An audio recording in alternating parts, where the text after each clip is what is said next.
I was very young when I first saw her in the office. Officially, she was an office superintendent working the clerical section, but really she was there to help people. I used to sit on the table, I used to watch her. I remember that I used to feel very happy while I was there.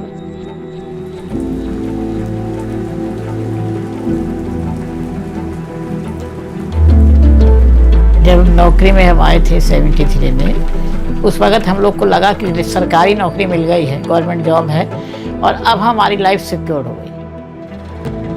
हम सुविधाएं भी देते थे, काम भी कराते थे उनसे और उनको हर मामले फैमिली में हम कई प्रॉब्लम्स होती वहाँ भी हल करते थे, ऑफिस की भी प्रॉब्लम हल हो जाती थी।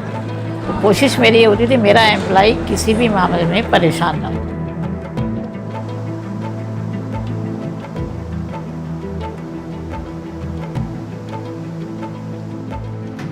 I wanted to follow in my grandmother's footsteps, help people who work in railways.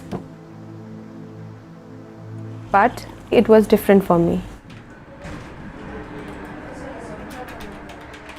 I work in HR, so I can see what has changed. When she was working, there was not a single area which was privatized.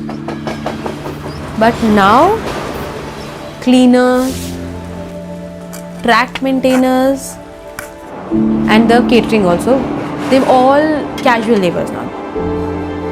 They're working on half pay and they're not getting any of the facilities that we are getting. I don't think I will be able to survive in my work without that safety and security of allowances that I get. In my office also, the recruitment has been closed. I'm seeing people leave, but other people are not coming. Nowadays, we feel very burdened.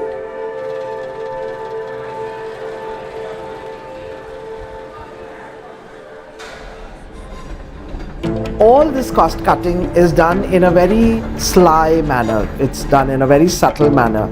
You don't see its impact directly on people. And yet, every year you see more and more jobs are outsourced, which means it has been an indirect entry of private workers. In our job area also, I don't know what will come after 5 years because the scenario has just changed.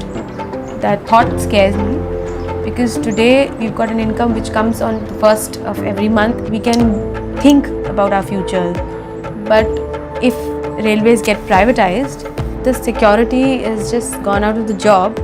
It will be very difficult go ahead and plan life.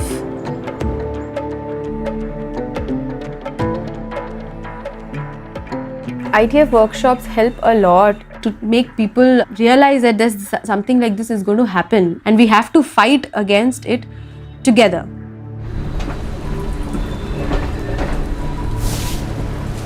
We have to fight against it because it will take our jobs, it will take our livelihood. We have to protect our future generations. I have to because I feel secure today because of her. So I think people who are coming after me should also feel the same thing.